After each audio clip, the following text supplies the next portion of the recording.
Welcome, everyone, to the Game Vault Podcast. I am your host, Tom Schuster. Joining me tonight are Jenny Aquino and Mark Myers. Tonight we'll be discussing our favorite multiplayer maps in gaming and reviewing our Retro Roulette game, Kingdom Hearts, for the Sony Playstation 2. But before we get to all that, what have you guys been playing? Let's start with Mark. Yeah, so the main thing I've been playing, I did it a weird way. I finished Inscription. So I had listened and knew most of the twist going in, because I listened to the spoiler thing thinking, I'm never going to play that. And then after hearing the crazy stuff in it, I suggested it to Jen. She played it and loved it. I was like, well, now I'm going to have to play it because it feels like a game that she would want to talk about it like a spoiler cast. Yeah. So I went through and played it, and even knowing a lot of the twist, the game is still amazing. You may be hearing more about it in our next podcast. But yeah, I said to Jen, I was like, I just want an endless mode of the card game version and not the narrative. I would just play that. Like, I'm thinking of restarting the game because I just watched this stream of it. That was probably, to veer off on a small tangent, which may have been the best stream of a game I've watched this year in full, because them seeing the reveals and not really knowing what the game was going in was spectacular. And then just the way they played and all the lucky moments and great strat, it's just amazing. I sent Jen a photo of their card from the final act of the game, their deck, and just the bullshit they did to get that deck is mwah. They basically made a deck that couldn't lose. It's ridiculous. But yeah, that game was great. I played it every day. When I started, I played the next day, and I played, even in little chunks.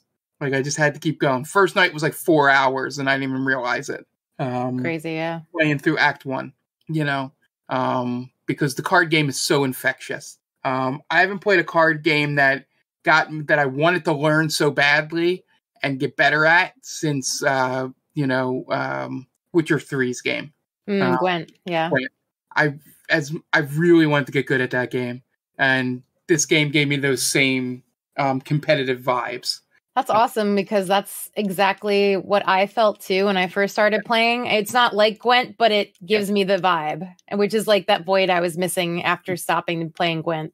Yeah, I was like, I need to figure out this game. Like, it's cool, but I need to figure out how to win at this game. Then watching those two streamers play it and just destroy it. Like, they went all the way through and beat the end boss on their second try.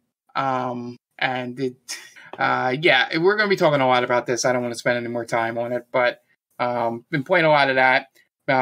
Me and Jen beat It Takes Two, surprisingly. That was another game I played this week.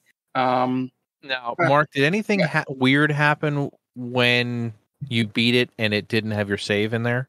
No. Okay. Because Jen had to save. Oh, okay. Yeah, luckily it copied the save for each of us, or we would have probably never beaten it. Yeah. We would have started over. I lost all record of the mini games. Yeah. So thankfully we have it all on YouTube, which you can go watch our stream archives. Nah, you don't have to worry about who beat who in those mini games. It was me beating Mark, really. That's what it was. Speaking of which, all of them are on YouTube now. So if anybody wants to watch them play, it's all there. Sweet. Yeah, it was a fun ride. It was. Yeah. I found that, which is one of the reasons why I switched to co-op to Thursday, is I always have fun having at least one of you there while playing a game, which is what made, Trails in the Sky so fun. But yeah, so I played that. I played some more. I tried to squeeze in as much Vanguard as possible to try to get prestige for the preseason, but life and work made it not possible. I got to level 53, and 55 it gets you to prestige. And I think because that was as far as the levels would go when I was searching unlocks. But yeah, so that game's still fun. I enjoy it. I know it's not as popular as the other ones, but Daddy's first real first person shooter here. So play through that, and then the if you watch our stream on Thursday, we played through the half of the first chapter of Poppy Playtime? Question mark? Yeah, I feel like I don't know. So the chat was telling us that the second chapter was, I don't know if the second chapter is technically the second game, okay, or if it's just being released in chapters and it's still in progress. I couldn't really tell, and I didn't look up anything on it. Yeah. That was just my impression. Yeah, so, yeah, we got through a good bit of it. Mm-hmm. Actually, it's a better game than I thought it was. Same. So, explain the game for folks who don't know what Poppy Playtime is. Poppy Playtime is basically, Jen, let me know if this, I'm going to do the weird movie producer thing where they say it's like this and this combined. Okay, I'll let you know if I agree. Yeah. Okay. So it feels like Five Nights at Freddy's mixed with Portal. Yes. Yeah. I think we actually said that during the stream, like the both of us combined. Yeah. So because there's puzzle solving and you got to use the stuff in the environment to figure out the puzzle.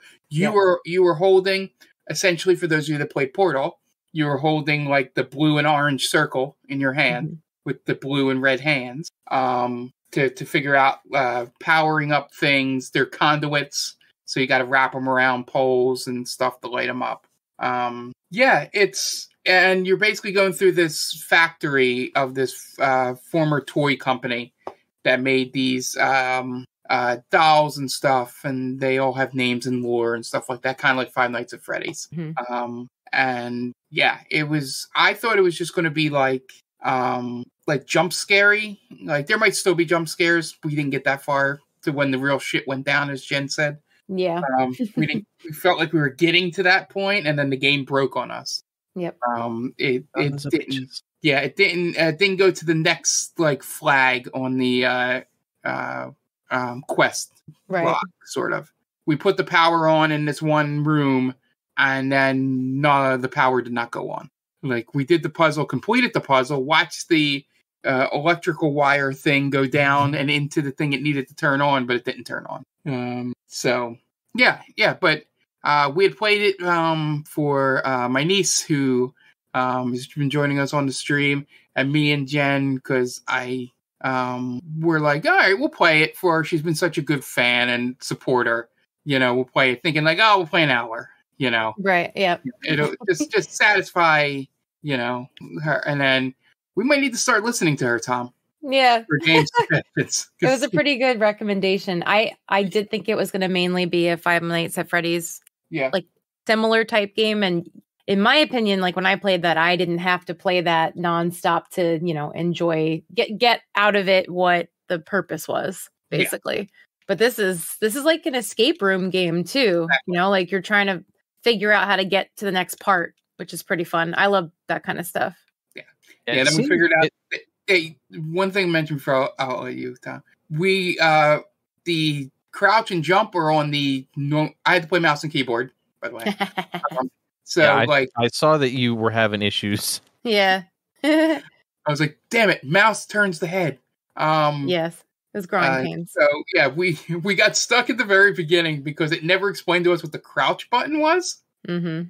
Well, so is default crouch, but yes, it didn't. So Jen just went, because I don't play mouse and keyboard, so I'm like, how do we do it?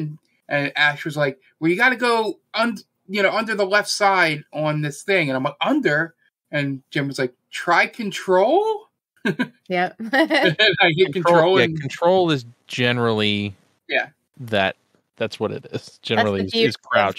Keyboard and mouse, because usually it's about the same for every game by default. Yeah, space bar is jump. Yep. Yes. Yeah. So I remembered that from times way back in the day playing mouse and keyboard. But yeah, so yeah, it's a fun game. I didn't think we'd play it as long as we did. And we probably would have went a little longer if it wasn't for that the bug. But yeah, that's about all I've been playing. Just to let everyone know, next week I got 2 more new games that I'm going to play that may or may not get talked about a lot, but I do want to mention them before the end of the year. I'm finally going to play The Forgotten City, which is a time loop game that's supposed to be the best time loop game of the year, in terms of story and narrative and stuff like that. It's a shorter game than Deathloop. And then Lost in Random, which is that game where I think the girl walks around with a die with her, and she can roll it and stuff like that, like sort of D6 walking around. I saw things at the Game Awards about it, and not the Game Awards, E3, and want to check it out. But yeah, so since we're probably not going to go do a what have you been playing next week, I just wanted to mention that those are the two things I'll be playing next. Cool, awesome. Jen, how about you? So surprisingly, even though I've been so busy the last 2 weeks, I've actually played a decent amount of games. Most notably, I'll say, I got back together with my ex, Dead by Daylight. Yes, very saucy. I had been wanting to boot it back up because I've mentioned this in the past. The game that I had saved stopped working, so I had to uninstall it and reinstall it. And then a couple of my friends that I used to play with consistently, they started playing again at the same time. So I was like, you know what? I should just boot it back up. There's a new killer. There's a new survivor. There's technically 2 new survivors now that I'm catching up. And there's this winter event going on, which is a lot of fun. So I turned it back on. I had a really great stream. It reminded me of all the stuff that I missed about Dead by Daylight. They are doing a winter event right now where you can purchase with actual money or in-game currency called iridescent shards. You can purchase different skins that are winter themed, or for the killers, like it might be like just overall body cosmetics, and like their eyes might change or whatnot. But they also have little events in the game, like these giant snowmen where you can actually hide inside of a snowman and like move around, and he becomes all like jiggly and wobbly and goes really slow. And if you stand still, the killer may not necessarily know that you're in there. Although now killers are kind of, most of them should know if you just lost a survivor, go to the nearest snowman and whack it, because most likely the survivor's in there. Most of the time the snowman absorbs the hit, so it's like a free hit. And if you get a hit in the snowman, I don't think you have to survive in order to do this, but once you take a hit by a killer in a snowman, you can unlock certain like gifts, winter themed gifts. So you can get like charms for your characters. You can get ugly Christmas sweaters for a couple survivors, which was like my main goal. So it's a lot of fun.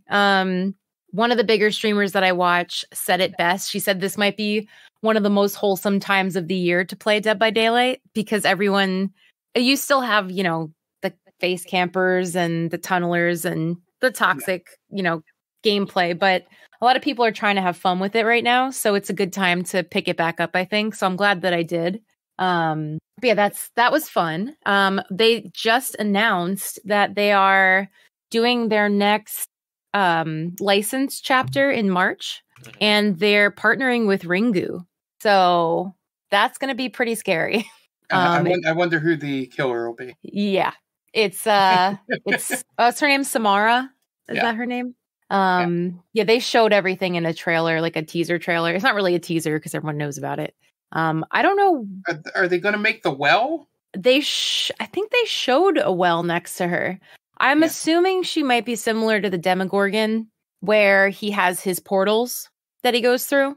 So I'm wondering if she's going to be able to travel through the well to different areas of the map that she designates, kind of like also the hag with the traps. But we'll have to see, what they do with that. I'm surprised that they announced that they're doing this, because usually they keep it a secret and they give you hints. I'm not sure, maybe if too much was leaked and it was like, all right, well, everyone knows, so we might as well just say it. Yeah. But everyone's really excited, which I thought was cool too. It's a good sign, I think, that they're still adding licensed killers to the game. I mean, the game's not slowing down at all. I know I said this in the last podcast. A lot of people are kind of tired. Like, a lot of people are tired of the MMR system bringing in all this extra competitiveness that wasn't there before, and a lot of toxicity that wasn't there before either, even though there was a lot to begin with. So I think people are looking at those other games that are coming out now. But I think it's still a lot of fun, if you take it for what it is. But I've been playing that. I told Mark off stream, off podcast, the new Survivor, he has the workings of Guy Fieri to me, like just his design. If they come out with bleach blonde hair as an unlockable skin for him, I think you need to come back, Mark, and Is he play a as survivor? him. Right? Survivor? He is a survivor, yeah. Okay. He's just got that like vibe to him. He's actually supposed to be like a federal agent or something, but he just looks like Guy Fieri. He definitely does. I don't know how they got away with that. Yeah. And he actually has a new boon totem or a new boon perk, which is finally survivors after the witchy survivor. Her name is Michaela. They introduced boon totems instead of just the hex totems where the killers, had a perk advantage. Now survivors have a perk advantage. They can bless totems instead of destroying them if they want to. So this new survivor has a new boon perk, which is cool. But yeah, it's fun. I'll probably be playing that a bit more often. Not as much as Phasmo still, because I feel like Phasmo is still like deserving of all of my time. But I'm happy that Dead by Daylight's working and that I had a good time playing. So we'll see how that continues to go. We're taking it one step at a time. We're not trying to go too quickly, Don't want to rush back into things. Right. Still playing Phasmo. They updated the game and added, I don't know if this was for our last podcast or not. I don't think it was. They added curse items to the game. So now we can randomly have the chance to find tarot cards, the Ouija board, but it's different now. It actually is like an actual Ouija board. Tarot cards, Ouija board, a cursed mirror or a haunted mirror. I was going to mention. Yeah. Yeah. Like the only Phasmo I've been ingesting, terrible taste. Is a streamer that I watch. Was doing I think my enjoyment of the game has come from more watching people play it and having it on in the background while I do something else than actually physically playing it. I don't know if maybe if I played it more it would do, but the whole thing with she was carrying around the mirror and was like, I think I found the mirror, guys. And someone yelled, why do they think that? Well, it's glowing. So I think it's the mirror. Yeah. And then the cool thing about the mirror, I'm sorry to jump in. No, please. I love when you talk about Phasmo. The cool thing about the mirror, and it's one of probably the coolest thing I've seen them add ever to the game, is that it does a really good job of doing a hazy effect of the location of the ghost. Yes. In it. So yeah, the other stuff is just seems like, of course we need a Ouija board. It's ghost, sort of effect. But this mirror thing, helping out in that way, was interesting to me. Yeah, the mirror is on the note of it being hazy. So when I had used the mirror, all the curse items have a limited amount of use to them, and then they break. And usually when they break, the ghost starts hunting you, or you just can't use it ever again. The mirror helps you see where the ghost is if you can't find the ghost. But the downside is it's so hazy that you can't make it out until it's right about to break most of the time, unless you get lucky and the ghost happens to be standing in front of something really obvious on the map. Yeah. And when the mirror breaks, the ghost hunts you. So it's a lot of fun. It's put even more danger into the game. Yeah. Because if you choose to use these items, you're taking a big risk. Like the jewelry box is one. And if you turn it on, you have to back up immediately because the ghost will appear and it starts singing to the music box. But if you get too close, it gets angry because you interrupted it and then it'll hunt you like right away from that spot. Fun. Yeah. My favorite is the summoning circle, which is a pentagram on the ground. And there's 5 candles. And if you light each candle, the ghost appears immediately in the middle. You have 5 seconds before it hunts you from that spot. So if you need to take a picture of the ghost as an objective, or if you need to smudge the ghost, or if you need to do something that relies on the ghost being right in front of you, that's a really good item. Or it's not really an item, but they consider it an item. Yeah. The fun thing with that, adding into the watching the person with the summoning circle, they couldn't find it in their last map, so when they load up the new map, I was like, I hope we find this summoning circle this time.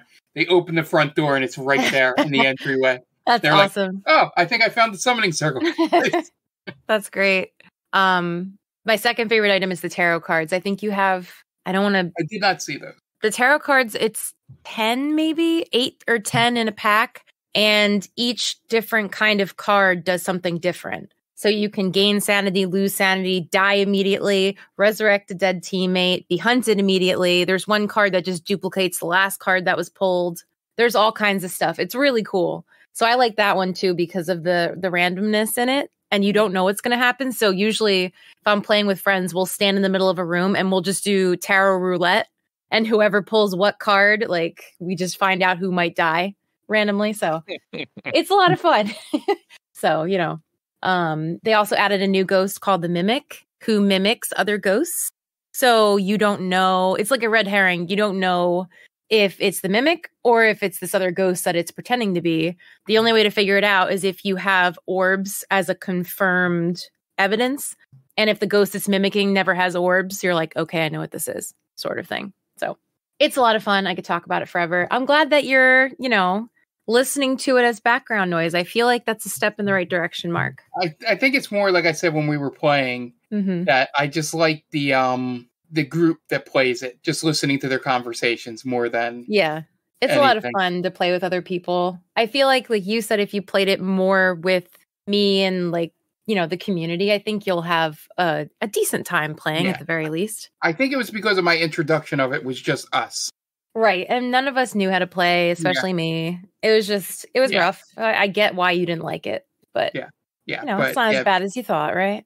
Yeah, but it's also like, I think you guys do this too. Because I peeked into a couple of your streams with it. But the streamer I was watching is just the way that sometimes they just taunt the ghost. It's sometimes funny. Yep. Taunt the ghost all the time. Yeah, and you probably do this too. She walked in and went, "Oh my God, they put new puppy photos up." Yes. Come here, guys. Those are and then in the big update, they changed all of the like items, and the photos are all their content creators' pets, and like family pictures or pets, which is really awesome. Some of them have passed away, unfortunately, so they like immortalize them in the game, which I thought was really cool. Pretty cool. But yeah, one of the streamers that I'm friends with, their pets in Tanglewood on one of the front tables. So that's pretty awesome. Yeah, but that's enough of Phasmo. I've lost the rest of my free time to Minecraft. I've been playing that just nonstop, having a lot of fun with that. I'm actually building a replica of one of the Phasmo houses in Minecraft, so I'm merging them. I'm a psychopath. Yeah. I've also done a little tiny bit of Animal Crossing. Ghost Hunter's Corp, little tiny bit of that. It's gotten a lot harder and less broken, so that's good. I played a little bit of DDR as a gym workout. So, you know, that was good. And then as Mark mentioned, we beat It Takes Two this week. I've been playing Halo Infinite. I've started playing a game called Crab Game, which if anyone has ever watched Squid Game, it's literally meant to be a ripoff of Squid Game. Tell anybody, Jen. Yeah, I know, right? I released the big secret there. Next you're going to tell me Flappy Bird had Mario things in it. I never knew. But yeah, it's like a silly kind of Fall Guys-esque type thing. It's really fun and quick little mini games, and you come up with a winner and then you just start all over again. So you might be seeing that when we do our Extra Life push stream, maybe. It's free on Steam, so it's real tiny. It's a simple little game. And then obviously Kingdom Hearts, which we'll talk about later. Yep. Awesome. Yeah. So I have not played a whole lot. I've been playing the two games that usually get their hold on me, and that's I guess I'll start with Halo because I'm actually playing the campaign that came out. It was nice to be back playing as Master Chief, if that makes any sense. I feel like it's been so long since Halo 5. I couldn't even tell you when Halo 5 came out. But just being back as Master Chief, killing aliens, and so far there's been no Flood, which I'm happy about. I've never been a huge fan of the Flood, but playing as Master Chief against all of they're called the Banished in this game. And just it feels like we're getting back to basics, but at the same time, it's very new because it's a semi-open world. I don't know if either of you have played the campaign at all. No, not yet. But you go through and you start and you do your first mission, which is on a ship, which is I saw people complaining that the first mission's on a ship. Like every Halo, the first mission's on a ship. That's how it works. I don't know why people were upset about that. Mm-hmm. Like, as soon as you finish that level, the whole thing opens up, and you get a map, which is something you've never had in Halo. You get a map, and you have different objectives you can do on the map, which I like. It's still somewhat linear because it's directing you to the next thing, but at the same time, you can do all these things on the way, which I like.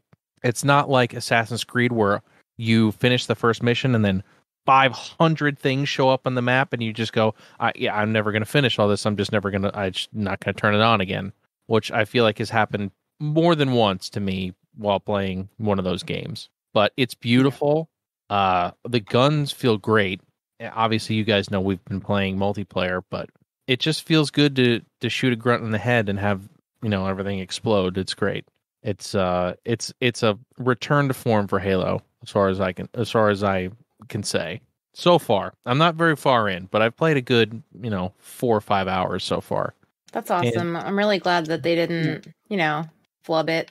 Well, they could have. They very easily could have. Right. Props to 343 for delaying it and Microsoft for delaying it and fixing everything, because yes, definitely. It would not have been pretty if they put out that game the way it was when they showed it off the first time. But other than that, I've been playing Forza Horizon 5.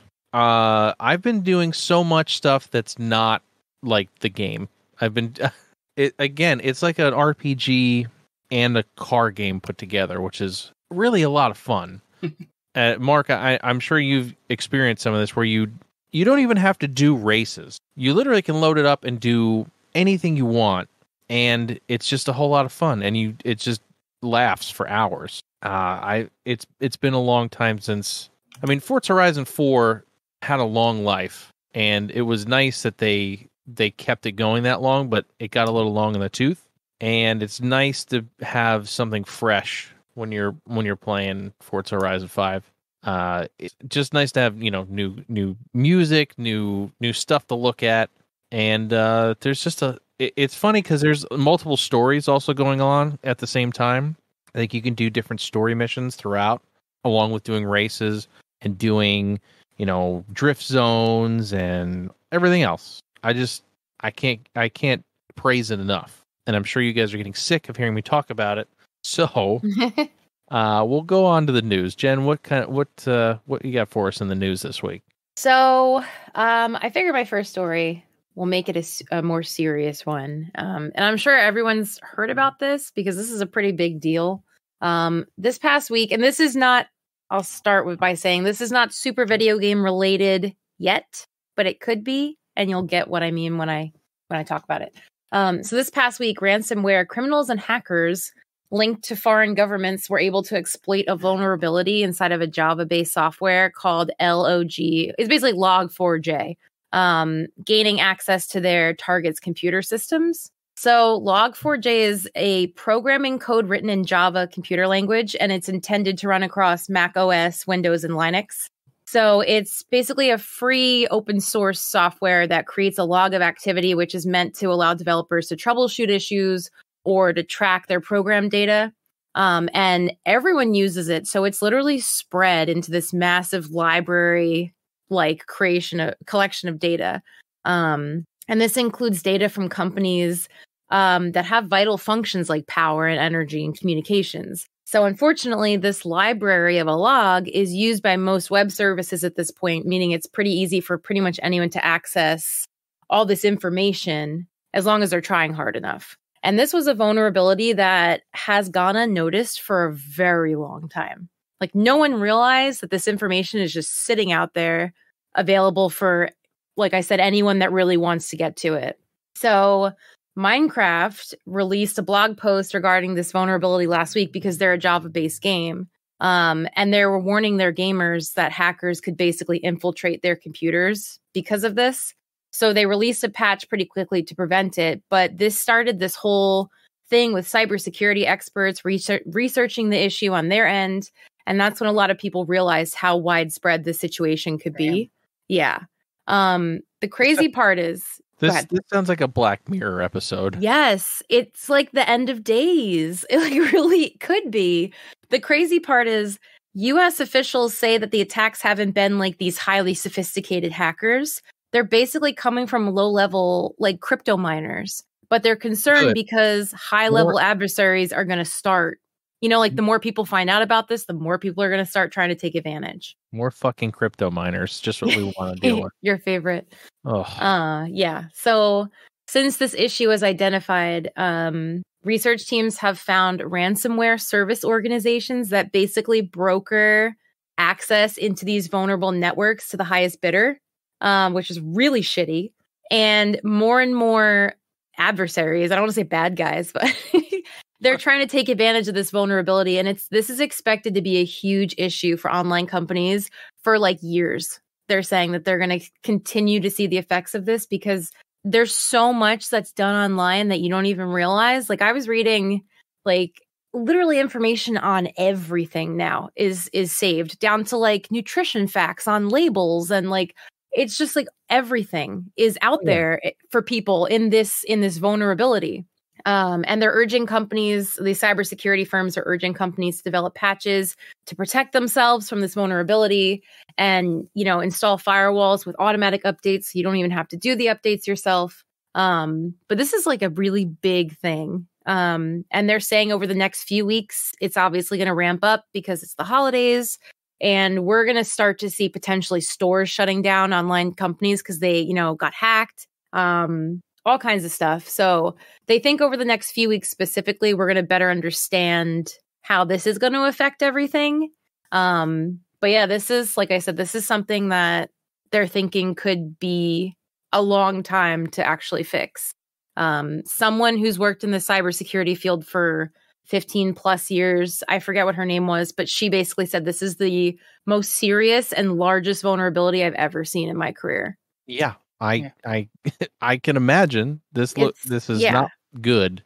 It's basically like if you kept a diary of all of your deepest, darkest secrets, all of your passwords, your social, everything that made you who you are, and then you lost it, and it's just got copied to everyone in the whole world that could get to it. That's what this is, basically. It's crazy. So, well, let's hope that they figure that shit out. Yeah. This is not good. Yep. And it's like I said before, I've been playing Minecraft like crazy, and they've had so many updates over the last few days, like patches. I'm like, what the heck are they doing? That's so weird.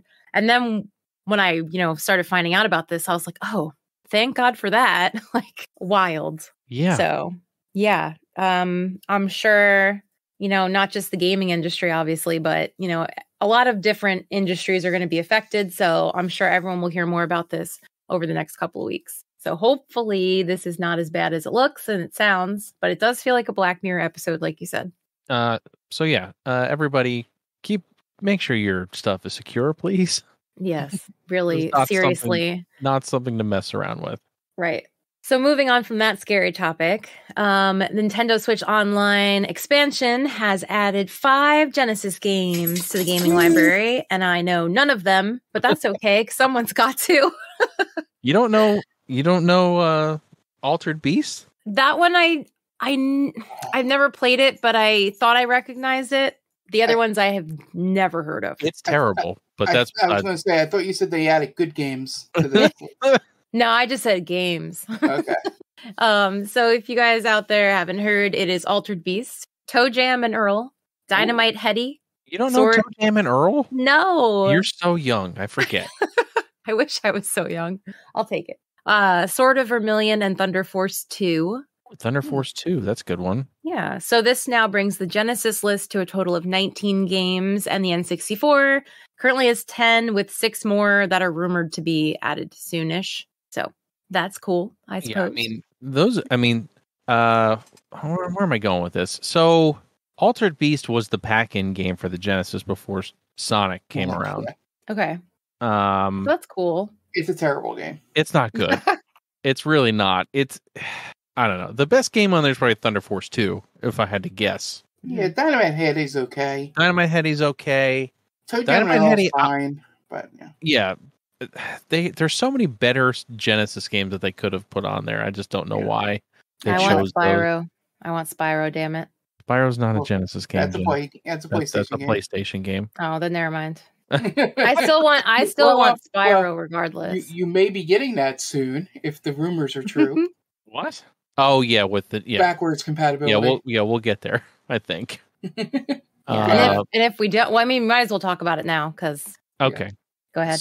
So, it's been rumored, and we kind of talked about it the last episode, but the Schreier report just came out the day we recorded last time. Yeah, so there's a little more information out now. So supposedly, PlayStation is working on a Game Pass style subscription service for PlayStation, as opposed to oppose the Xbox Game Pass juggernaut now.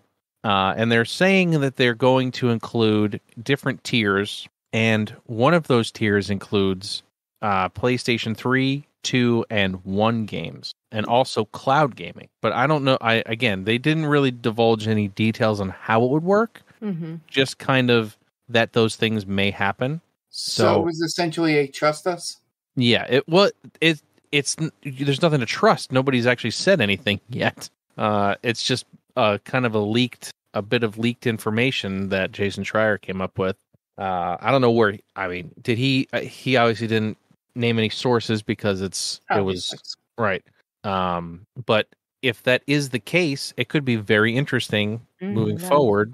Because right now, I feel like Game Pass has taken over gaming for most people, especially in like the times now where you can't get a new console, so you get the Xbox Series S and just get Game Pass, and that's your games. And we've been talking about that since they came out.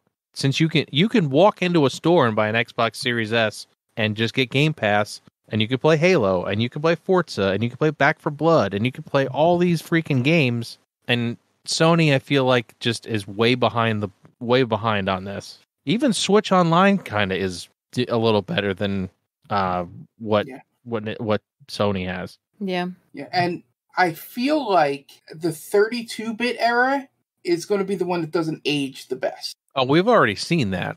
Yeah. The PlayStation Classic was a dumpster fire. You have more of a chance of it would matter. Like if I wish the tier wasn't 1, 2, and 3. Like you could buy tiers and like a la carte. Like I don't need any PS1 games. Thank you very much.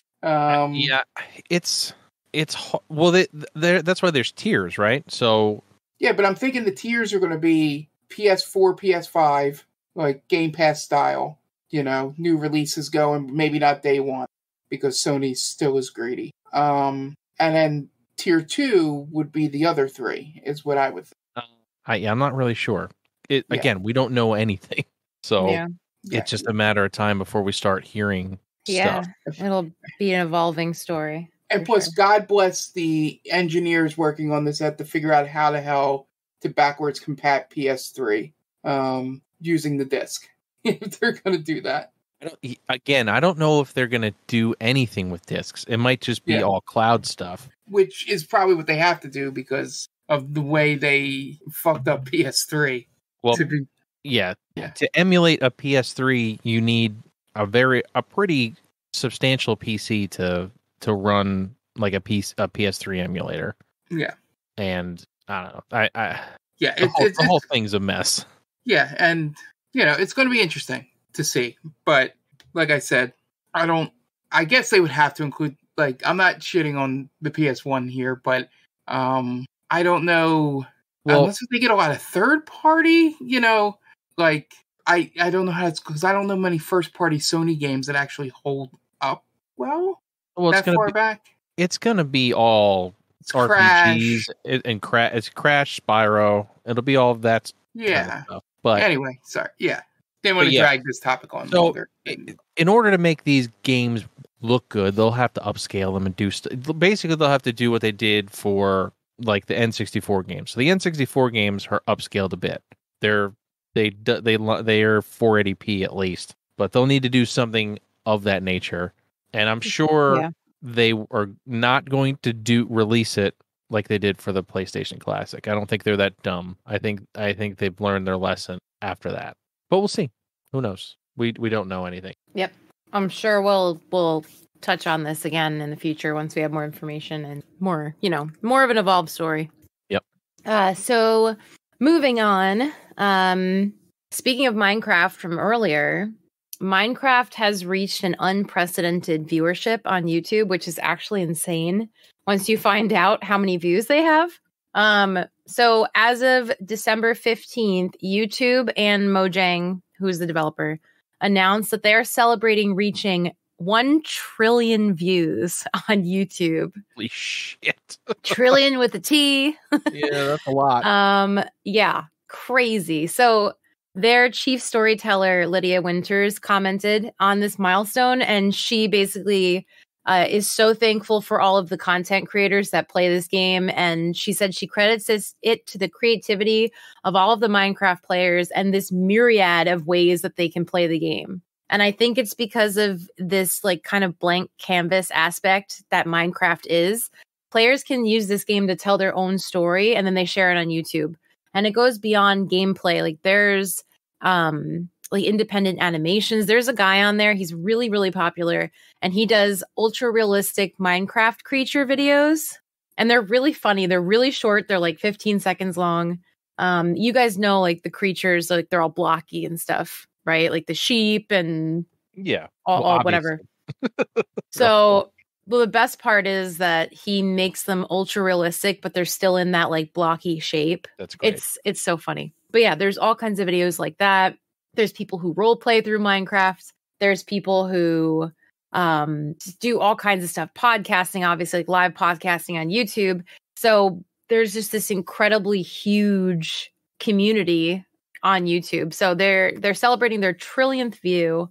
Right now, the Minecraft community in total has over 35,000 creators from over 150 countries, and that grows daily. So I thought that was insane, and I had to mention it.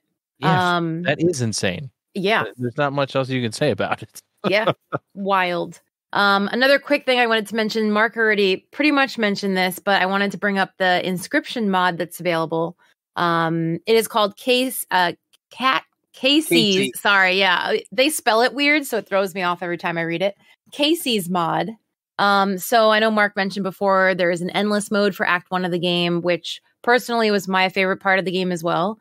And similarly to Mark, early on when I was playing it and I went through Act 1 and it ended, I really wanted to go back to Act 1 and just play through that again. So I'm really excited for that. But other than the endless mode for Act 1, it also adds some new cards, items, and there's a difficulty modifier, which could potentially make the game even harder. So if anyone out there loves Inscription, has beaten it, and really wants to go back and, experience some differences and play through Act 1 forever and ever and ever, as we mentioned before, your wish has been granted. So go check that out. It can literally become the Dark Souls of card game. Yes. Got it. Yep. And then I have some really great news that we found out about and we're really excited about. We talked about this on our last podcast. As of December 14th, Halo Infinite has released new playlists. We have SWAT, we have Free For All, and we have Slayer. All I can say is it's about finally. Damn time. Apparently, I found out the full release of this new version of Slayer wasn't ready in time. So the devs released the basic version to tide everyone over. And they're saying that sometime in 2022, we're going to be looking at a more advanced Slayer playlist with a variety of variants. Well, so I don't know what that means, but it's cool. I didn't look, but is there a free for all? I don't remember. So there's free for all. Generally there's games within Slayer too that they'll throw in. So if you go and look at like Master Chief Collection, there's like a million different ones. So yeah, hopefully they're supposed to be coming up with new ones. So yeah, hopefully they'll get to that level. Right. What was the old name for Free For All? Free For All's always been Free For All in Halo at least. Okay. Yeah, that's when you're not on a team and you're literally. Yeah, no, because they have that in the new Call of Duty, but I'm wondering because like we had talked before how they changed the thing from kills to eliminations in Call of Duty. Right. I'm wondering if there was like an old like violent name for it and they just changed it. I don't know. Just a thought. It's always been Free For All. Yeah, I'm pretty sure it was too. The fact that they still call it Slayer is enough. Yeah. Is bad enough. Yeah. That's true. Slayer. But you have to. It's been Slayer since Doom. I forget. I think Doom was the first. My guess would always be Quake. It was either Doom or Quake, where the Yeah. first like multiplayer was called Deathmatch or Slayer. Yeah. But It's yeah, awesome. Slayer's the best. And SWAT's cool, I guess, sometimes. Now SWAT? I'm like on the fence about SWAT because I What? did really bad last What? time. It's because you weren't used to the gun. Yeah, I have to get better at learning all the new guns. I mean, they're not the new, they're just like repurposed old guns into new guns, but you know, I'm old. Battle, and I want the my old battle gun. rifle feels way different than it did in any other game. It shoots way slower, and the reaction's a lot different with the BR. And that's I all. have to get better. I'm pretty sure that's all you get in SWAT. I don't think in SWAT there's all different categories, which they haven't done yet. Like generally, there's a pistol SWAT, there's BR SWAT, there's no DMR, so they might just do sniper SWAT. I'm not really sure how they're going to do it, but I guess we'll see. Yeah, there's a lot of stuff coming down the road for Halo, which is good. I'm kind of glad that they're rolling things out a little bit at a time. Like, obviously, I would have wanted Slayer right away because I'm a brat, but it's cool that there's still more to come. It makes it, when they release these updates, it makes it fresh and exciting again. So, apparently, they also had some other changes that I didn't notice. They removed the mode-specific challenges as well now, so you don't have to worry about, if you have to play Capture the Flag, hoping that the game is going to be Capture the Flag when it's randomly selecting games. So they took that away. And they also lessened some of the challenge requirements. Specifically, the weekly ultimate challenge has become less intensive than it previously was because I guess people were giving them that feedback. And they're slowly introducing performance-based experience by adding a challenge category that's based on accumulating your player score, which is nice. I think it's rewarding to have that as well. So those are the newest updates, and we'll continue to see some rolling out a little bit at a time into 2022, which is cool.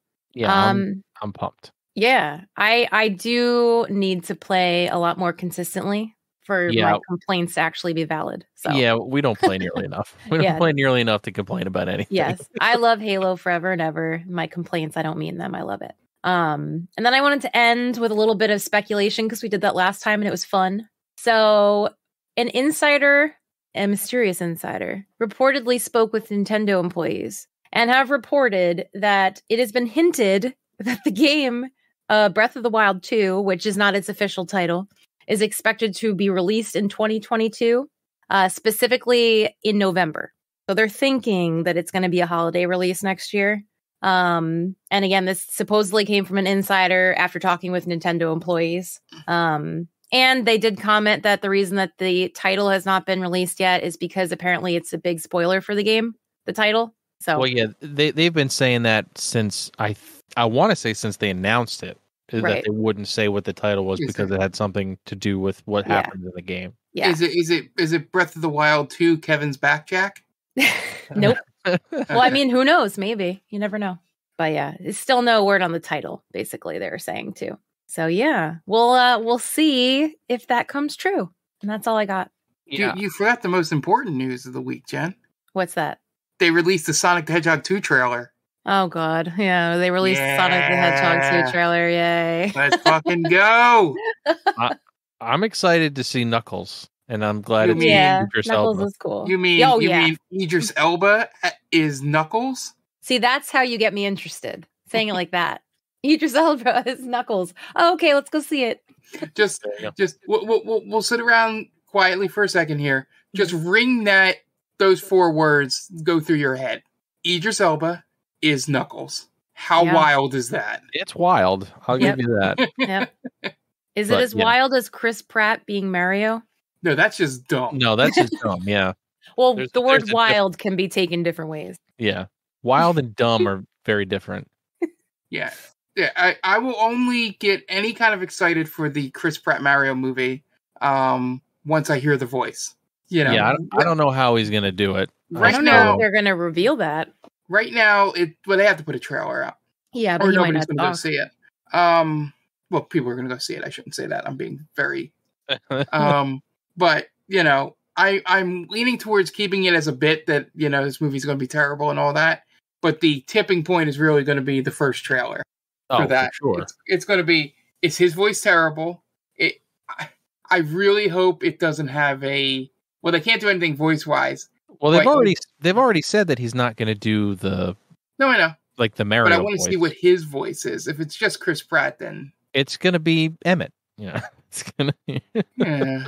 Oh, boy. But yeah, so I'm just waiting for it to have a Sonic the Hedgehog 1 trailer release where it happens and everybody's like, what the fuck is that?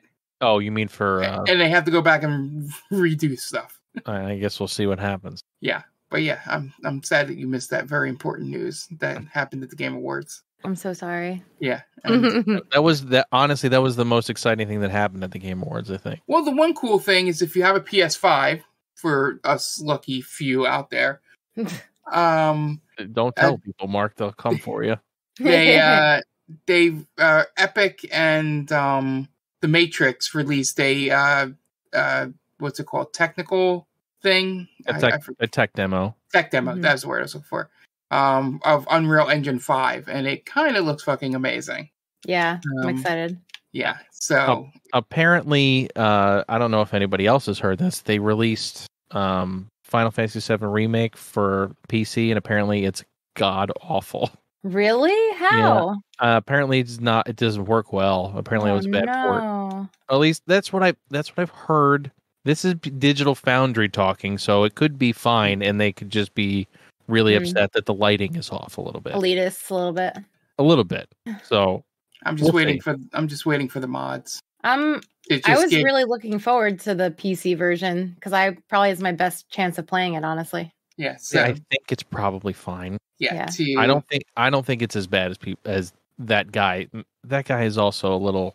He's like my least favorite person at Digital Foundry that made this statement. So I think you might be okay. Cool. Yeah, and I'm just waiting for the mods that make the folding chair one of Aerith's weapons. Something funny like that. That'd be great. It's a scene that happens in Gen. Oh, okay. Because it's like a wrestling match. But yeah, this should be fun. Yep, cool. That was all I had. All right. Well, on the back of Halo coming out with its Slayer playlist finally, and how happy we were, we decided, we've played a lot of multiplayer games in our time, and we should probably talk about our favorite multiplayer maps because, my God, as we were doing this, there's so many. Yes. And now we also decided that we could do this now because now Mark is a Call of Duty bro, so we can do it. Yeah. So his may all be from the latest Call of Duty. That's fine. We won't deduct points for that. Yeah, and I've been trying to think of other multiplayer games because I was unfortunately thought it was just for first-person shooters, like that kind of multiplayer, and so I may have ones that pop up at the end, but I do have my 3/4 possible to go. All right. Let's see, Jen. I think you're going to have the most, so you might as well start. Okay. So what I basically did was I got through my top three, because then I started being like, oh, what about this? What about this? What about this? And it turned into 15.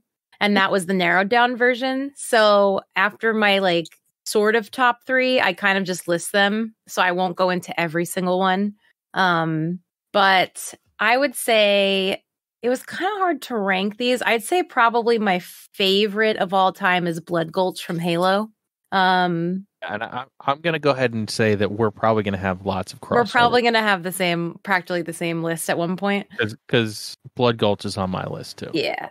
This is, in my opinion, one of the most iconic multiplayer maps in first-person shooter video games. It's the perfect size map, in my opinion, for pretty much any size battle. It's suitable for a smaller custom game. It's open enough where you could snipe someone across the map, or you can climb up on a ledge, or it's possible to have enough cover to avoid being shot at a little bit. And the bunkers on each end are great.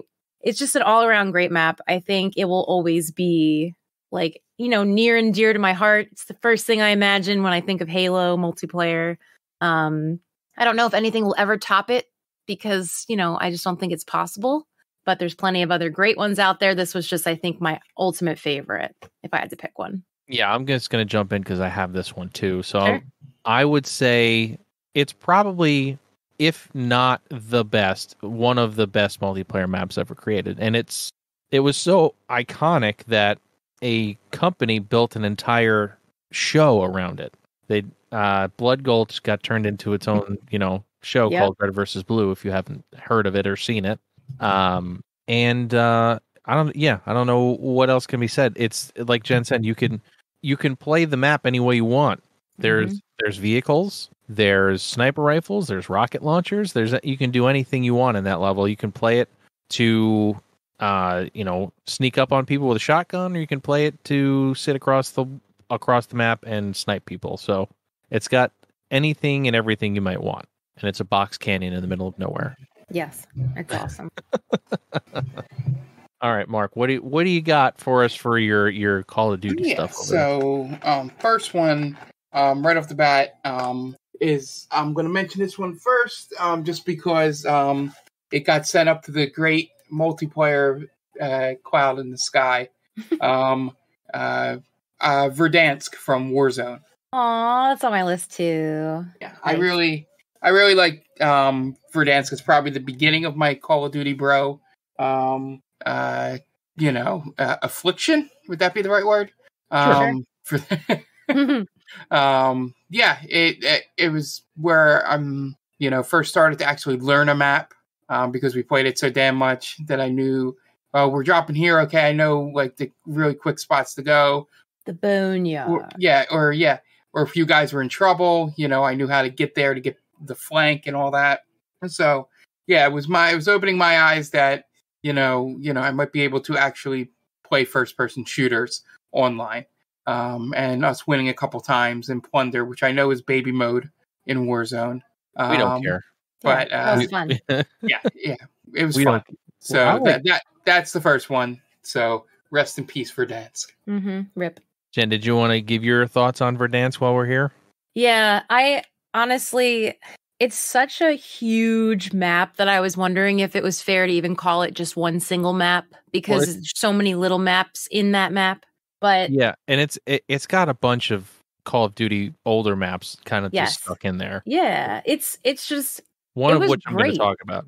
It was great because there was so many different areas I think we all enjoyed.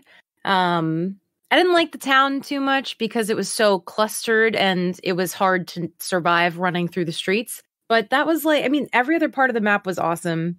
Like Mark said, it was easy to figure out the best places to drop. Like the prison was awesome with the helicopter and all that stuff. It was just a lot of fun. It was a really great map. I don't know what the new one is like, because as Mark mentioned, Verdansk is no more. And the new one just came out. I'm not sure what people's thoughts are on it, but they did a really great job with Verdansk. I think it's completely broken. Oh, cool. Okay, so bring back Verdansk and like some of the things aren't rendering incorrect. The guns are breaking into polygons. Oh. Well, that happened to me a few times in Verdansk, but that's because my computer hated me at the time. Yeah, but it sucks to hear that it's actually happening for everybody. Yeah, and also in the middle of all the stuff. As usual, every podcast we have to say, fuck Activision Blizzard, until a certain man is gone. Sure. But yeah, I felt bad for the engineers and developers and stuff for that map because, they're getting shit on while all this crazy stuff is going on at their company. Yeah, that's unfortunate. All right. But yeah. On a lighter note, I'm gonna go ahead and do one that I feel like nobody likes, but I really like it, and that's Hang 'em High from Halo 1. Hang 'em High from Halo 1 is the epitome of showing how good the pistol is in Halo 1. Because in that level, I don't even use the assault rifle. I immediately switch to the pistol and just use that. Because you can pick off somebody from across the level with the pistol, as Jen found out during Extra Life, very easily. And it's one of those levels that I feel like it's kind of got a cult following. I feel like that's the 1v1 me bro map. Yeah. 1v1 Hang 'em High pistols only. I feel like that's what Hang 'em High got used for a lot. But I really love Hang 'em High. It's I would say it's I personally like it better than Blood Gulch, but Blood Gulch is just very iconic, so it's hard to vote against Blood Gulch. But man, Hang 'em High is a close one for me. All right, Jen, how about you give us another one out of your gigantic list? So, a lot of people don't like this map. There's a lot of hate for it. There's a lot of love for it. Regardless, it's iconic as hell, and that's Nuketown from Black Ops. And this is my second favorite multiplayer map. Everybody loves Nuketown. They love Nuketown so much that they put it in like every Call of Duty after that. Yeah, every time that I tell people that I like Nuketown, I always get a lot of complaints. Like, oh, that map sucked. I hated that map. It's all just chaos, which is the best part of it. That's the point. Right. It's like a micro map. It's a chaotic, fast-paced mess, but it's always so much fun. It's so fun. Shooting the heads off the mannequins. Hell yeah. I'm going to do that. I'm going to beat the shit out of the mannequins. It's a lot of fun. It's just great. Those games were so great. Like, I don't think I've ever really gotten frustrated playing a Nuketown game because it's just wild. Well, you know what to expect. Right. You know that you're going to get shot every 5 seconds, and you're ready for it. Yep. Yeah, I think it's fair to say that if you're a huge fan of first-person shooters, specifically Black Ops, Halo, all those kinds of games, I think you could agree, even if you hated Nuketown, that it is iconic because, everyone knows Nuketown. Yeah, absolutely. So, that's my second favorite. Okay. I'm kind of going in date order. I'm going because my next one is Battle Creek from Halo 1 and 2. Nice.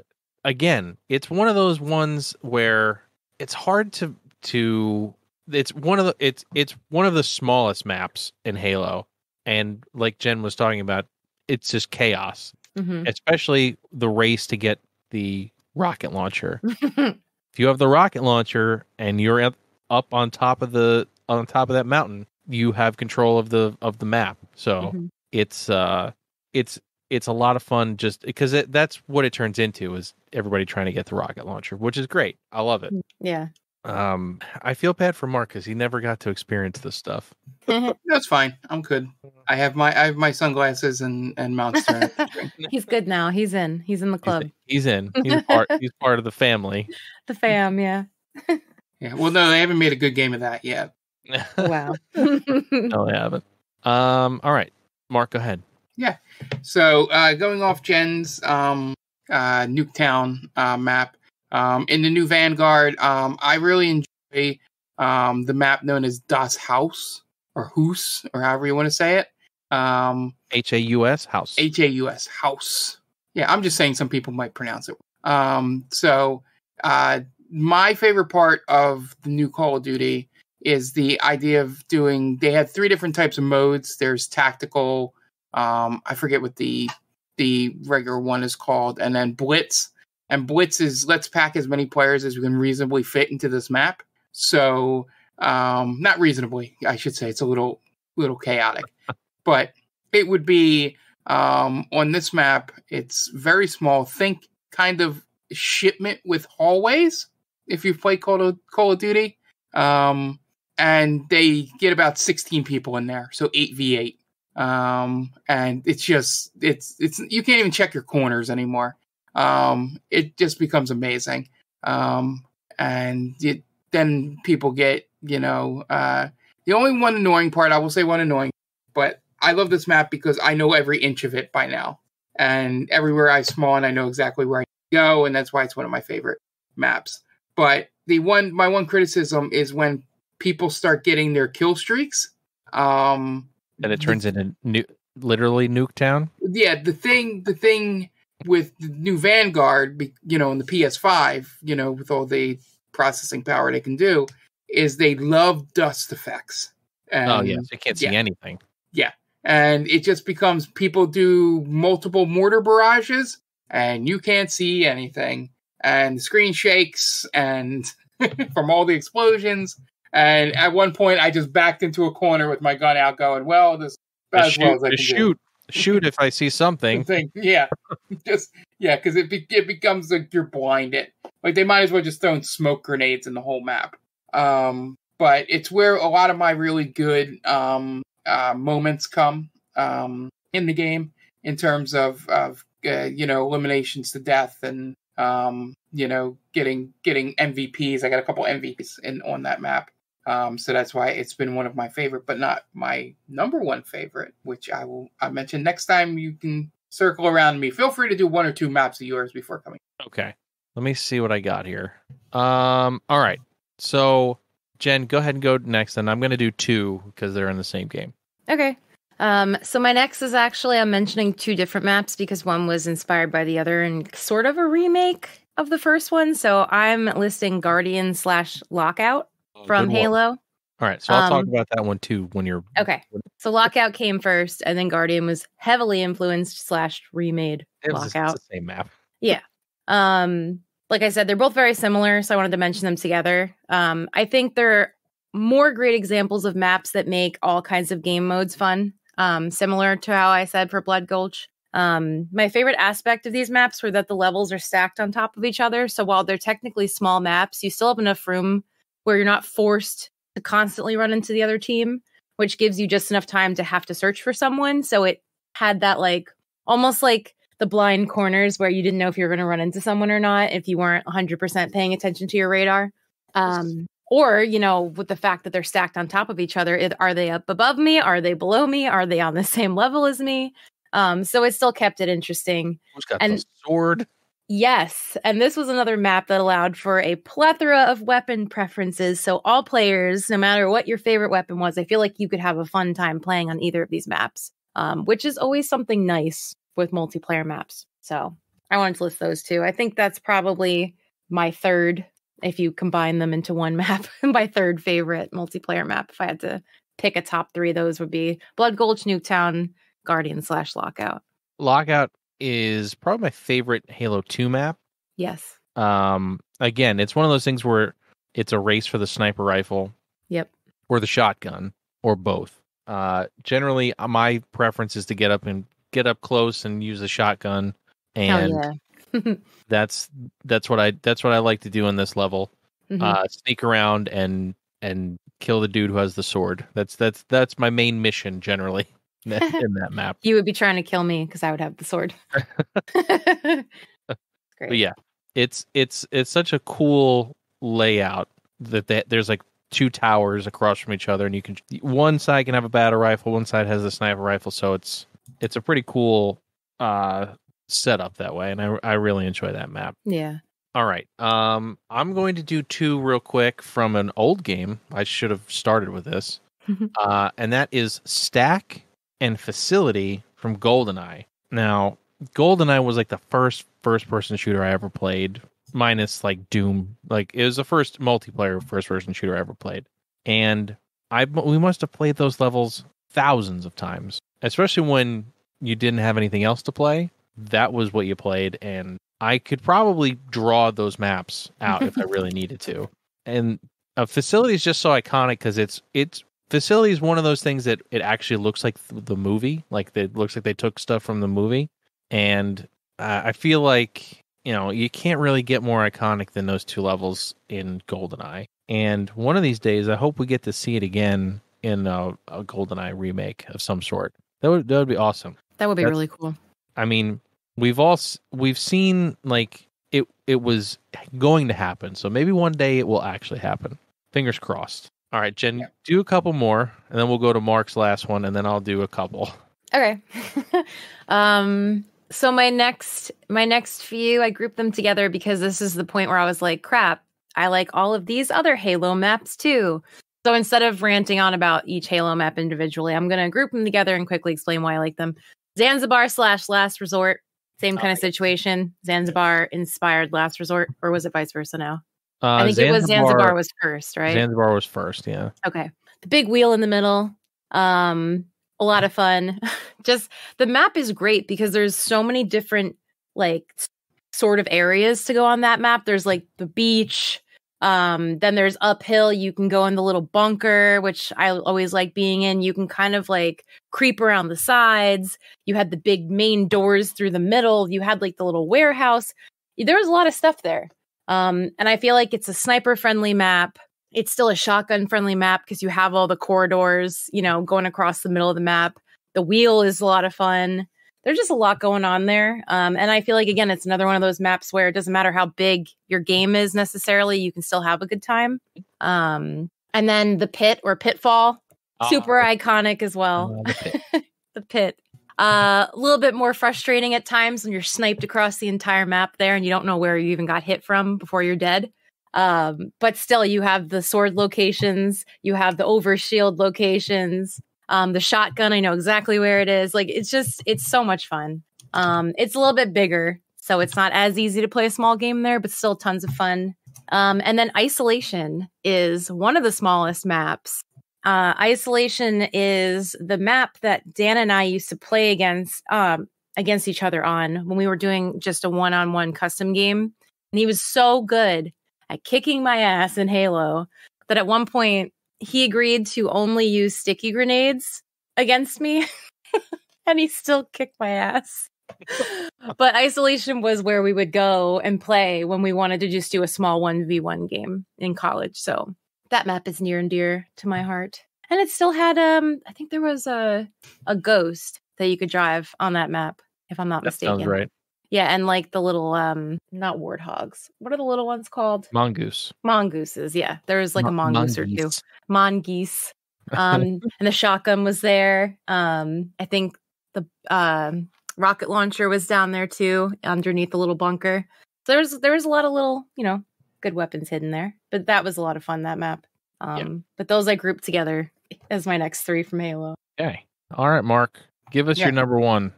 Yeah, so my number 1 is surprisingly for me, kind of a tie because I like them for 2 different reasons and 2 different game modes. So going back to the small map and the blitz stuff, I love the chaotic gameplay of doing all that. There is one called Dome, which is essentially just a very small, multiplayer map in the middle with a couple of risers up top and then an outdoor area that you can spawn. It also has sort of a, vertical layout to it. I finished in the top 3 of free-for-all in that with over 25 kills. Nice. In that one. So that's why that one's in my heart. Because I figured out the map enough that I could, do really well in free-for-all in there. It's the only map I have any success with it. But the map I had the most fun with, number 1, just because there's so many different aspects to it, and locations where fighting takes place is, I love Eagle's Nest.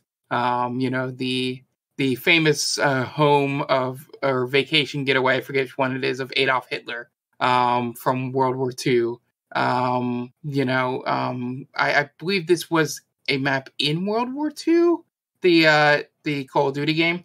And I might be wrong there, but there's a outdoor area which just becomes like a shooting, like a lane where you're on opposite ends of the hallway shooting each other, going back and forth around stuff. There's a whole inside area that just gets destroyed over time. Different covers get exploded and stuff, and the map just changes through the game. And depending on this map is number 1 because I think every game mode that I play in there, because I don't play Patrol or there's one other mode in there that I don't play, but for the other ones that I play, this map can handle all of them, even on Blitz mode. There's no game mode that is like, oh fuck, we're doing this mode here, sort of reaction that I get, and it's why it's my favorite map when it pops up, because I know I'll have a good time no matter what game we're playing in there. So my example would be there's a map called Red Star, which is the big map, and anytime I get deathmatch or free for all in there, I'm like, because it ends up on Blitz mode being 48 players, 24 versus 24 out there. So it just becomes like this huge map that people are sniping across the map. And since there's so many people, there could be multiple snipers, and it just becomes annoying. Eagle's Nest is the opposite of that because depending on the game mode, which part of the house, if you played it enough, to go into, that where you would be most successful there. But that is my final choice. I actually, I did have to go look up to know the name of Dome, because I did not know that map even had a name. I just knew it by the photo. That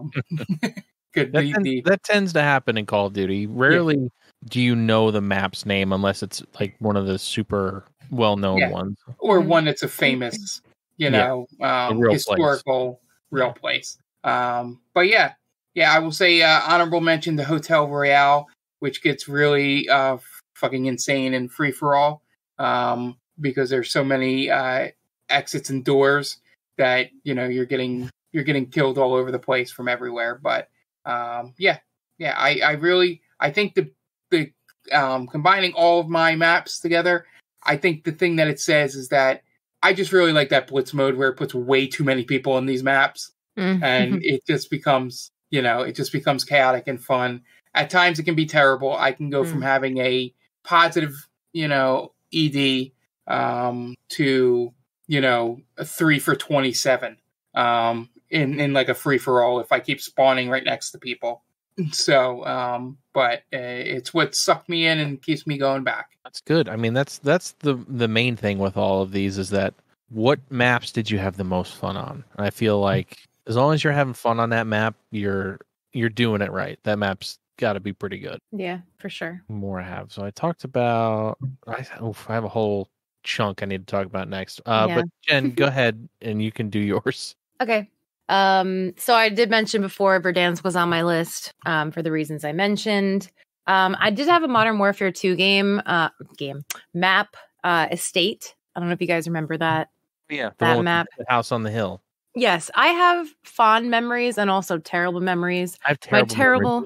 I wonder if your memories are like mine, where you were playing against John and Dan, and they just obliterated you on that map because one of them would snipe and one of them would come up behind you, and it was just be sitting up in the house the whole time. Yeah, like jerks. So yeah, fond memories and also terrible memories of that map, but it's one that I had to mention because I always played there and I loved it. And then to go off of the FPS wavelength, or to go off of that, away from that. I wanted to mention Mario Kart because there are two maps in that are my favorites out of the ton of maps that are available throughout those games, and that is Moo Moo Meadows and the original Rainbow Road. I think those are my two favorites. I don't really have reasons behind them. I just love them. Excellent. Yeah. And then you can go, and then I have a couple more that tie into my more current obsessions that I've been playing. All right. Well, I'm going to name all of my Modern Warfare 2 ones right now. And that's Scrapyard, Terminal, and High Rise. And all of those were pretty much in Verdansk in some aspect. Right. So Scrapyard was the boneyard in Verdansk. Yep. Which that's always where we like to jump in because boneyard. It's awesome. It's an awesome area. The loot was great. Terminal was kind of in there, but it was a lot more open in Modern Warfare 2, and you could kind of battle inside just one terminal of an airport as opposed to a whole airport like Verdansk was. And I really liked that. It gave you an indoor area to have a battle. It gave you outdoors. You could shoot people from the plane. You could shoot at people in the plane. So it was pretty cool.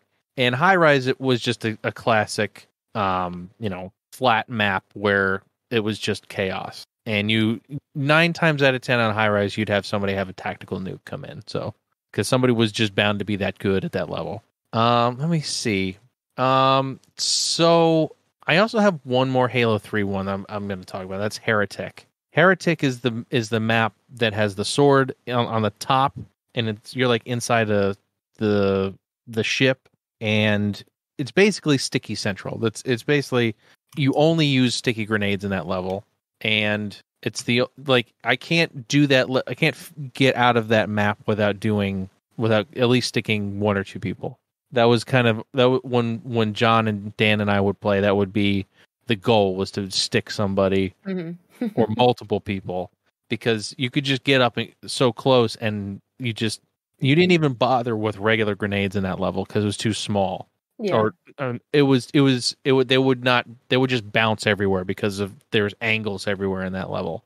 So a big fan of Heretic and Halo 3. Yeah, that's All a right, good Jen. map too. So my last few games I'm mentioning together because they are Dead by Daylight and Phasmo maps, and I felt so stupid because these are the last maps that I thought of adding, and I'm like, hello, I play these games all day, every day. How did I not think of these? So to briefly mention, from Dead by Daylight, my favorite maps are Ormond, which is a super snowy map, and this was before the winter update.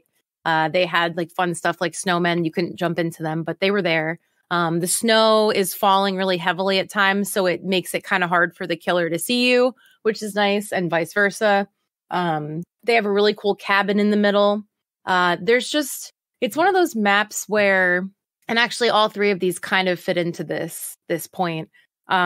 Even though it's random where things spawn, these maps all tend to have fewer spawn points where you have an easier time finding, maybe not people, but generators and totems and things that maybe on a larger map or a different map, they could be anywhere, like behind any bush that happens to be on the map.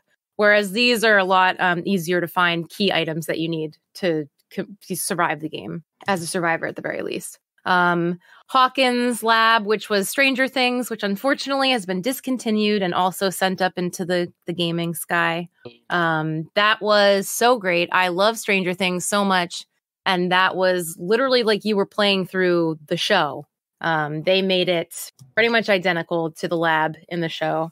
And that was another map. It was kind of like a love it or hate it map for people, because it was just small enough where you always had to run into the killer at one point as the survivor for the most part.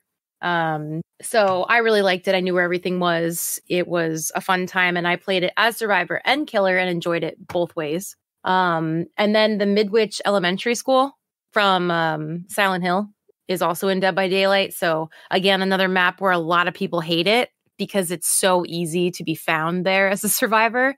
And it's like kind of like a maze where everything sort of looks the same. Like every classroom looks very similar. So it's easy to forget where you haven't been. And the middle courtyard on that map is like a death trap. If you're there for too long, you're going to get caught. But I don't know. I love all three of those. I like a lot of the Dead by Daylight maps. So it's always hard when someone asks me for that game what my favorite maps are, but it would have to be those three. And then from Phasmo, my favorite maps, I can't pick one because there's so many different sizes. My favorite map that's small is Tanglewood, which is the OG map that everyone starts out at. It was the smallest. It is now, I think it's the second smallest now in terms of size. I think room-wise, it might still be the smallest, but size-wise, I think it is the second smallest now. It's just iconic, a lot of fun, limited areas for the ghosts to spawn. So, I know it so well that it's kind of hard to do poorly there. And then the prison is my favorite large map on Phasmo. It's really creepy, but not so huge that you can't figure out where you're going and where the ghost is, like the asylum, where there's literally like, oh my God, how many rooms are in asylum? Like 60 something rooms or something ridiculous like that. The prison is the perfect combination of creepiness, size, and difficulty while still being playable and enjoyable and not impossible. So yeah, those are all of my 19 or 15. I forget how many I had. Those are all of my favorite multiplayer maps. So have you played the campsite one yet in Phasmo? Yeah, so it's not, when they rolled it out, it wasn't very well optimized. And I don't by any means have a bad graphics card. And I was getting so many lag spikes, like 5 FPS. It was bad. They just re-optimized it. I haven't played it yet. I usually can't find people that can play it, which sucks. And I have a lot of friends that play it, but a lot of people can't right now because it's so detailed. Like they've fine-tuned all the details starting with that map. It looks really good when I can actually see where I'm going. So that's a really cool map. They have a lot of like horror movie Easter eggs. They have Blair Witch is there. I mean, Slender Man. It's not really. I mean, I think it was a movie that they made, but it's really like, you know, the Legend of Slender Man or whatever. Jason is there. His mask floats up from the water at one part. So it's cool. They did a lot of good work there. I hope they continue to work on that so people can actually play it. All right. I got a couple more, and then we'll call it finally. And they're both Destiny maps, and it's Rusted Lands and Distant Shores. Distant Shores is really cool because it has like a platform, and a lot of time you would play the capture the base. I forget what they call it in Destiny. It's either domination, one of those play styles where you capture A, B, or C. Distant Shores was probably the best map for that because it had one in a cave, one outside, and the other one was like surrounded by a ton of like foliage and stuff. So it was always a good time in Distant Shores to do that. Rusted Lands is very similar, only it was very like old world. It looked like it was from Russia in the 1980s, which was always cool to me. The fact that Destiny used that style. And I'm sad that I don't really play Destiny. Like, I don't play Destiny 2 multiplayer like at all. Destiny 1 I played a ton, but Destiny 2 I really haven't played a whole lot. I usually only would play it when I needed to do certain things for an armor set or a certain weapon. But now it's just a thing in my mind in the past, just like Modern Warfare. Like I haven't gone back to those things in quite some time. Like the Halo is easy for us to go back to because we have Master Chief Collection, but most of these they're lost to time as far as I'm concerned. And it's sad, but that's why they're our favorite maps because we still remember them. Yeah.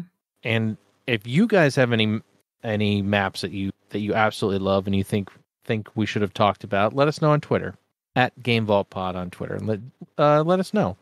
We always love to hear everybody's opinion on these topics. So something else that is not lost to time is Kingdom Hearts, and that's our Retro Roulette game this week. Kingdom Hearts for the PlayStation 2.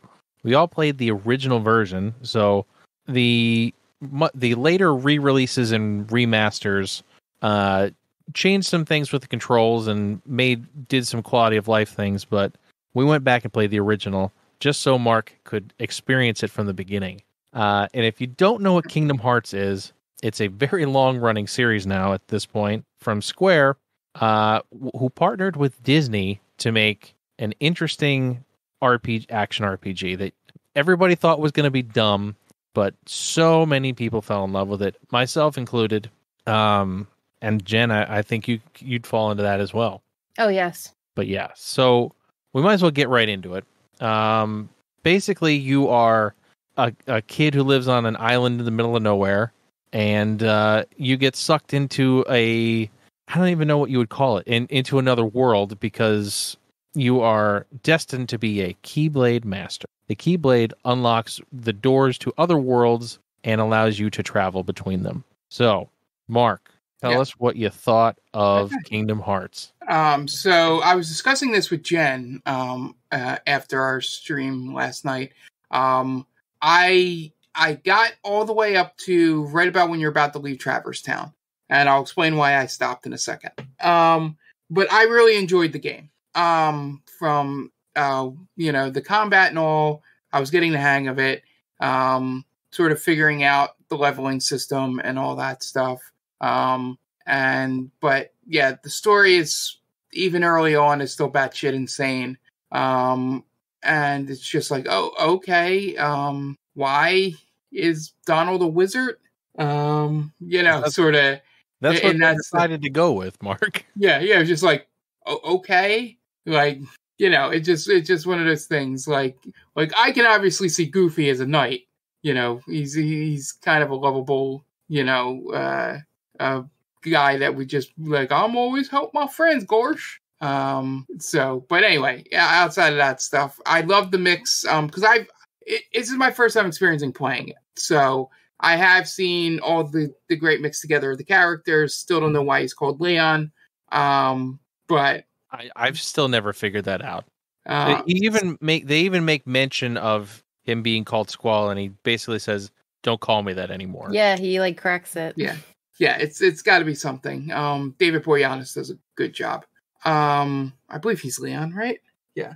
I looked up the cast, and the cast is amazing. Yeah, there's a lot of good voice actors. Yeah. Apparently Hayden Panettiere is the girl from the beginning in the first one. Oh, really? She's I didn't know that. Yeah. I love her voice. And Haley Joel Osment is Sora. Sora, yeah. Yeah, so that stuff was all great. And the main reason I stopped, Tom, because I suffered through it enough because you wanted me to play the original on my perfectly legal PlayStation 2 that I am playing it on, is the camera fucking sucks. I told you. I told really you. bad.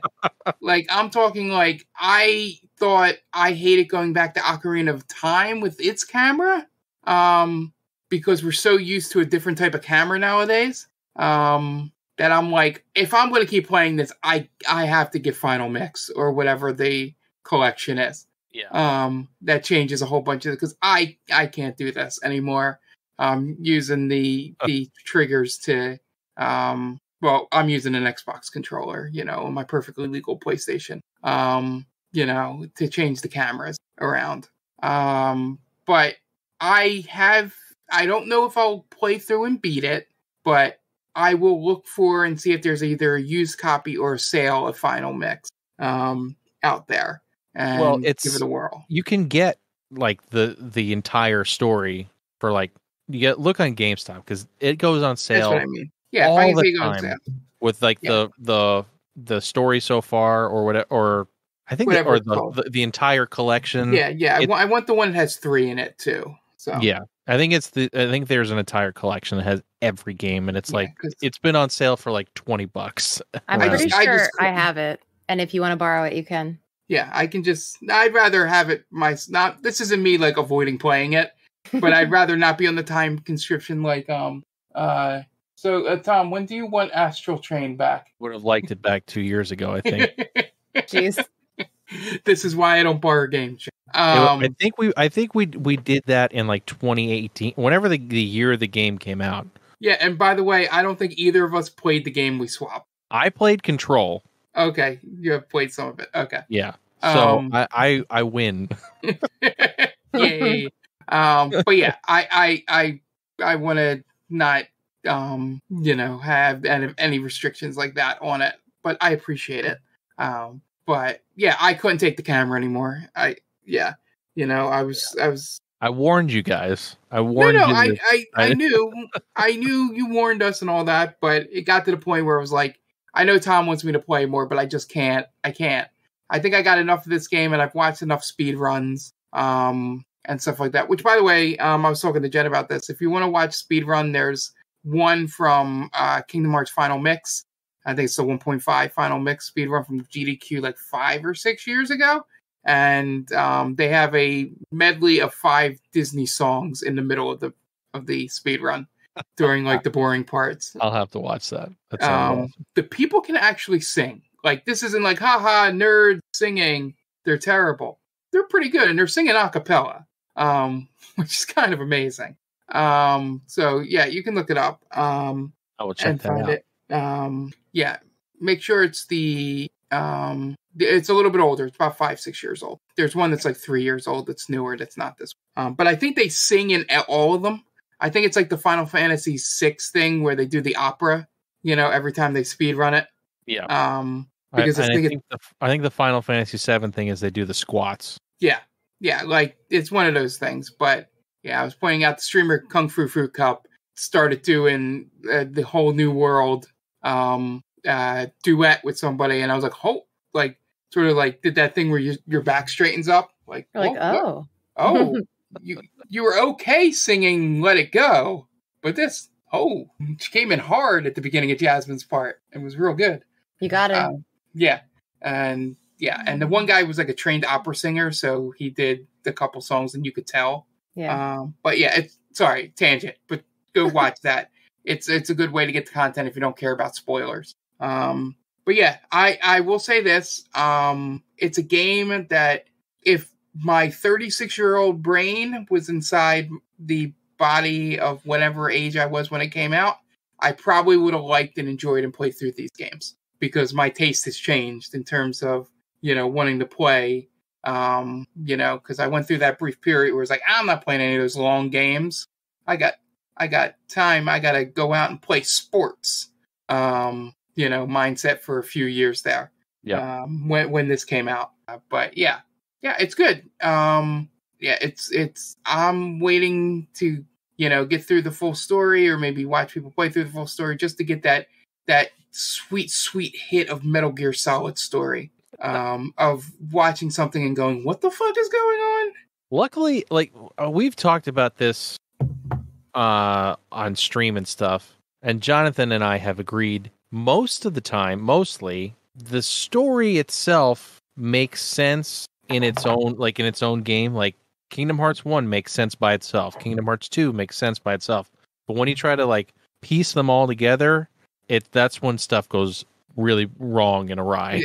Yeah, that's why the comparison to Metal Gear is pretty, because the same thing happens. Yeah, exactly. With Kojima. Except Nomura, that's right, it's Nomura for this. Mm-hmm.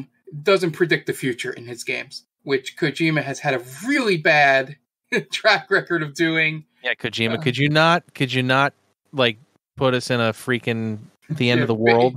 Basically Death Stranding is essentially the pandemic, where people had the shelter in place and the only people allowed outside were delivery people. Yeah, it's really scary how true that was. And Metal Gear Solid 2 essentially explains social media and fake news and deep fakes and how the internet would make everything terrible. And that was back in 2001. God damn it, Kojima. Pre 9/11.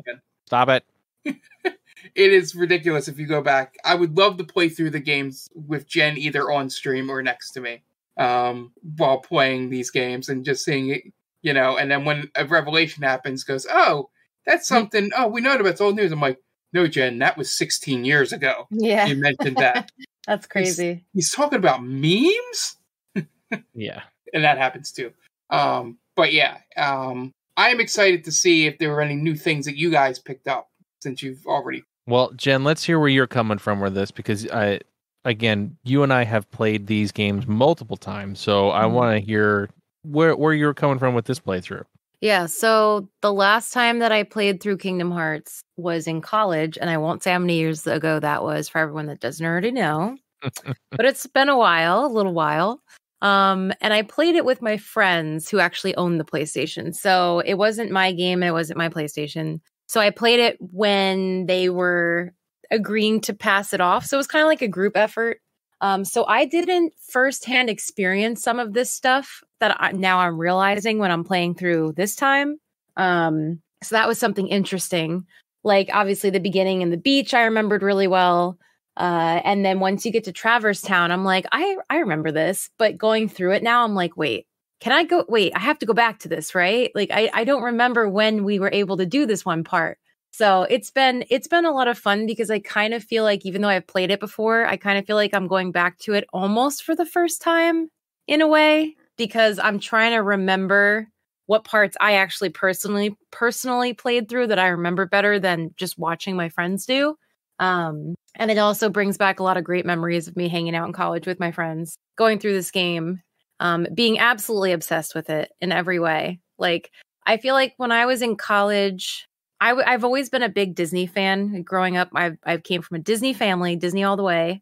But when this game came out, I wasn't like dying to go to Disney necessarily because I was a cool college kid, I guess. And this game came out, I was like, Disney, what? And then I played it and I was like, this is amazing. This probably like rekindled my love for Disney, honestly, this game. And of course it merges, you have Final Fantasy, you have sort of like an anime-esque vibe to it with the animation style. So it was like the shit for me in college. I was obsessed with the soundtrack. I burned it all on CDs. I know, kids, CDs were a thing at one point. I have to actually download those songs again because playing makes me miss them. But yeah, so I played through until leaving Travers Town. I'm still playing through it. I will beat it again because I can't stop playing it now. I totally agree with Mark. The controls are really annoying. The camera controls are really annoying. I was telling him off stream, I kind of forgot about that because you get so used to being able to control where your camera's looking with the analog stick now that you don't remember some of these games. That's how it was.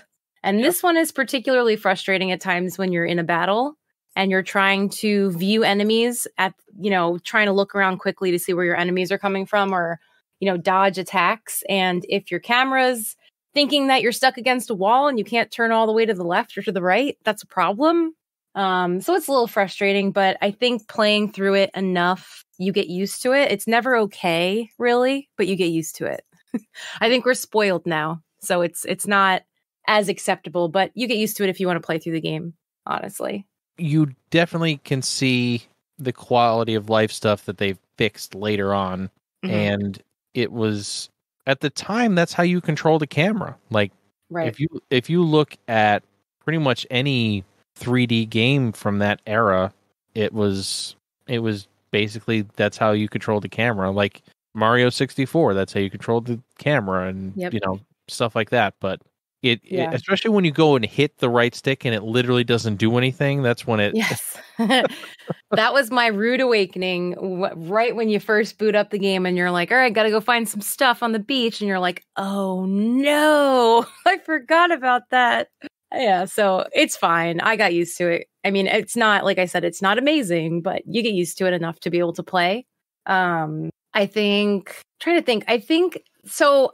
I would like to know from both of you what starting item that you picked, because that matters a bit. I think I read into it after I made my selection because I didn't want to cheat. I know when I first did this in college, I think we went with the staff, the magic staff. But I'm interested to see what you guys pick. I went with the sword. Okay. Because I like the idea of using magic, but at the same time, I would much rather just spam X and not have to deal with... I mean, playing as a magic user, some people might like that better, but I generally like playing as a warrior or something like that better. So I picked the sword and gave up the staff, which just basically gives you less magic power, and so it makes you stronger. Because I find that most enemies in Kingdom Hearts were way weaker to physical attacks than they were to magic. Yeah. So I picked sword, and then drop shield, because I'm a magic in a lot of these games. But I think for that main reason, I like having spells and stuff like that. So and reading back later, that might be semi-hard mode, because I gave up defense. It apparently is, yes. That's exactly what that is. I didn't have any trouble. I got through that first boss in Travers Town with no real issue. That's good. The thing, the next set of questions, which Tom, I read up, you have to answer the same question. Like you have to do the same answer, like 1, 2, 3. You have to do the same one. You can mix around. I don't know what mixing around does, but basically, if you take all the first ones, it's like easy mode. Easy mode at the beginning. Yeah, Dawn. You take all the meaning of the level up system thing. The questions. Yeah. So there's questions you can answer in the beginning, and they determine whether you level up quicker in the beginning, or it's the same all the way through, or you level up quicker at the end of the game. So it makes you get more XP towards the end of the game as opposed to the beginning. I don't know what what it does when you mix those questions up. But if you answer them straight across the line, the top one is easy mode, which is you level up quicker. Second line is normal mode, and third line is hard mode. I think it's dawn, noon, or something, and dusk. Yeah, that makes sense. I think it's how they say it. Like, it tells you what pattern you're on when Tidus does the thing where it says, you chose this and chose this and chose this. It's like, well, we'll start at it, and it'll say dawn, noon, or dusk. And that's your leveling thing. I think that's the first sign from Kingdom Hearts that is like, I wish they could have explained it better. Well, that's I think they wanted it to be like an Easter egg or something to figure out, because there's like no there until I didn't know that until I played through it on the PS4. I think I had no idea that it actually did anything. And it also, I don't know if you knew this part of when you found out.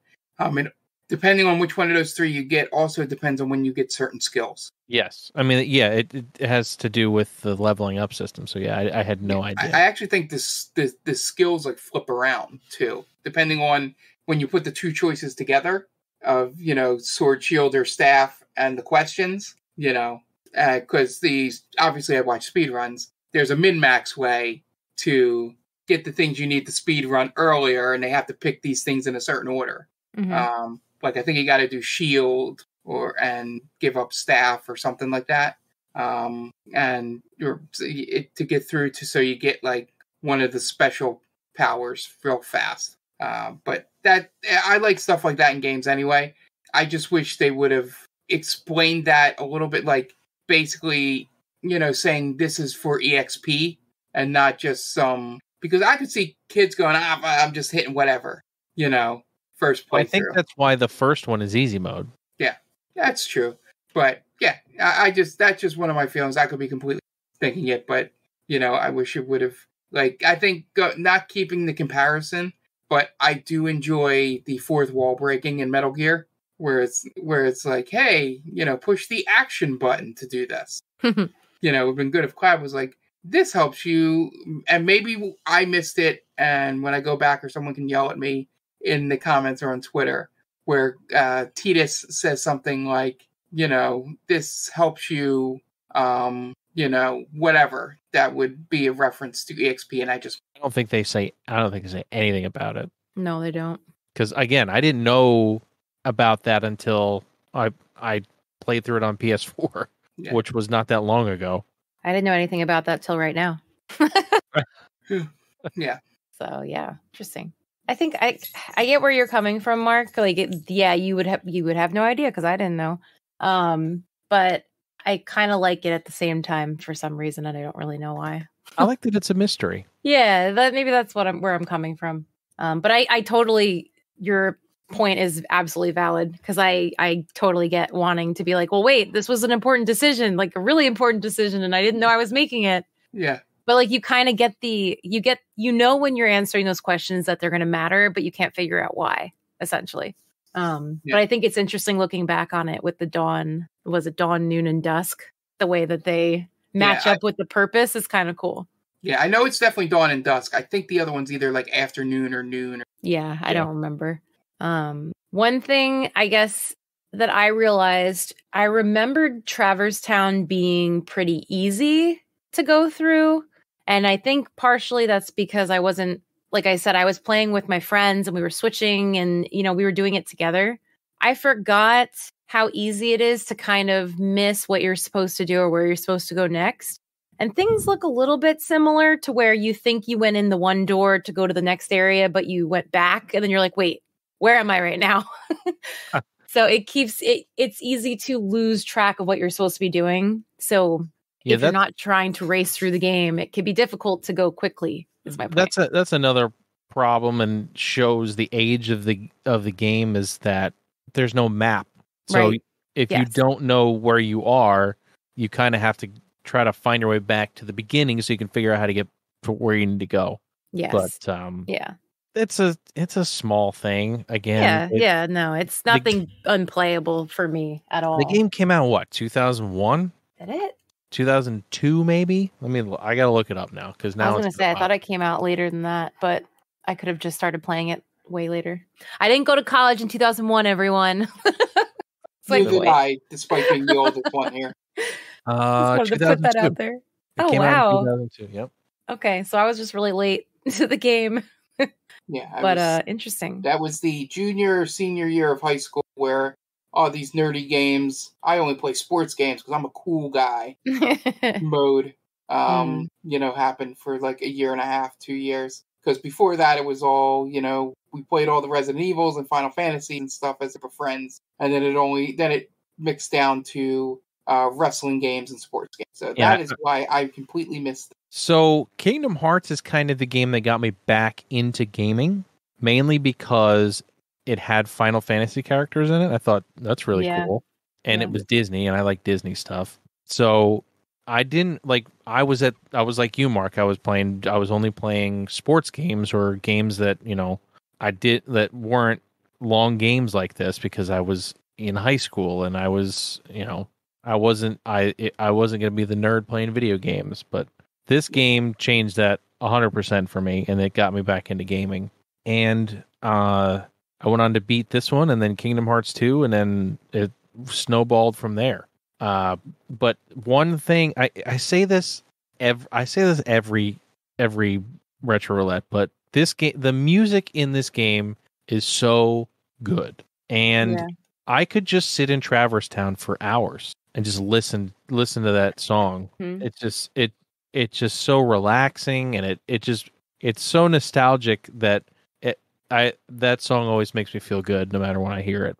It's one of those things you can just load up something and it'll make you feel better. Yeah, it is very soothing in general. And I have to say, for an early PS2 game, this game still looks great. Yeah, it does. I'm blown away that this came out in 2002. And the fact that they had to do so little to it to make it look as good as it did on PS3 and PS4 and now PS5, it still looks great today. Even playing like on a PS2 at 480i and not widescreen or anything like that. But yeah, it's still for the time, like everybody was joking, like, oh, we didn't know that this was supposed to look this good, and we didn't know it was going to look this good for so long. The art style just really holds up really well, and I have no problem going back and playing the originals. Besides the controls, which we can't really go too hard on the controls because it was 2002. There was nobody used the right analog stick yet. Yeah. So, right. I think Halo was my first game where I had to use the analog stick for the camera. And that, I hated that. In the beginning, I actually missed this. So yeah, this is just a product of its time. And I actually think that Kingdom Hearts 2 is inverted too. Like they finally started to use the stick, but instead of like pressing left to look left, I think you pressed right to look left. Oh god. So they still didn't quite figure it out. Actual camera controls. Yeah, it's like a flight camera control, like a flight stick camera control. It's the thing I heard from someone I know that like operated cameras for a living, that the doing the like to look, when you're holding the camera, like the Steadicam thing, like to look left, you would push with your right hand. Yeah, exactly. And, look left, you push with your left, and to look up, you push forward, which would be up on the D-pad, and back to look up. And he was like, that's how I use a camera, so that's why inverted works for me. And it's why I hate inverted. Yeah. It's tough to get used to. But yeah, like your mind just doesn't... unless you actually operated a camera for a living, you would never choose to do that. Yeah, not a handheld camera.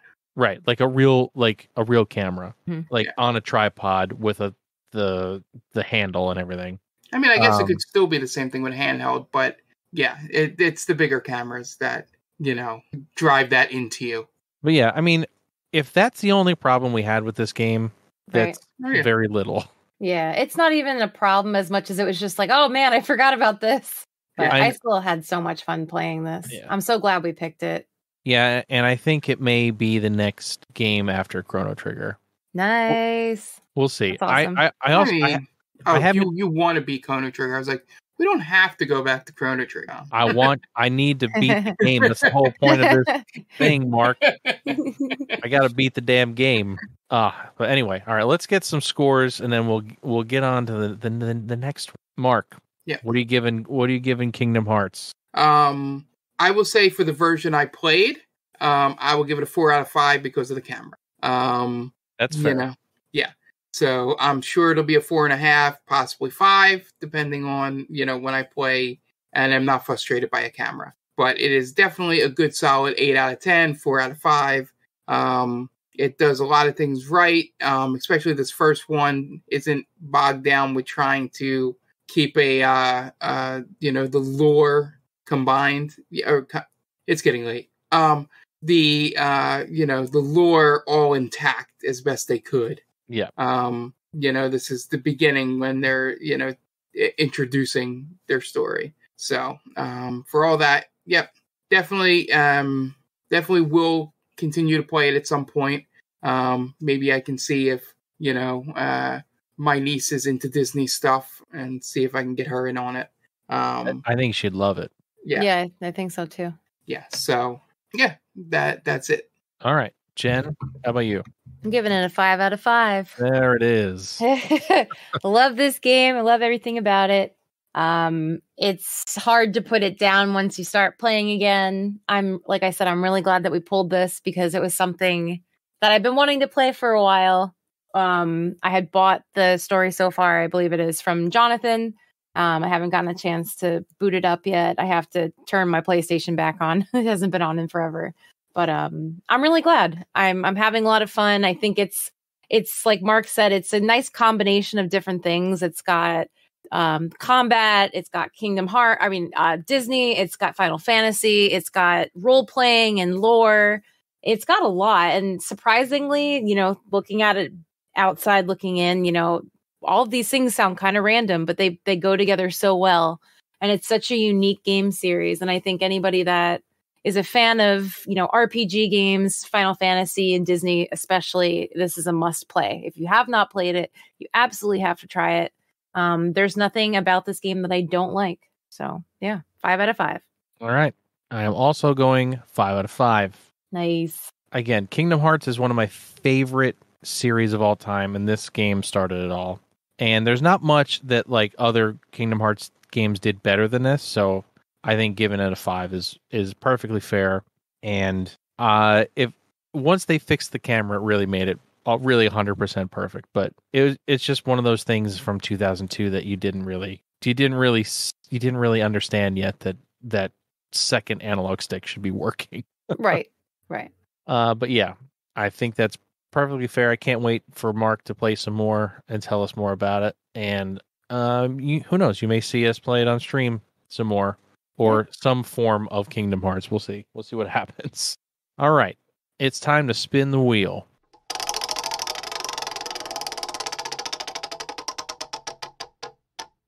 Okay. Another interesting one, because I don't think any of us have played this game. It's Vagrant Story for the PlayStation 1. I've actually heard of that.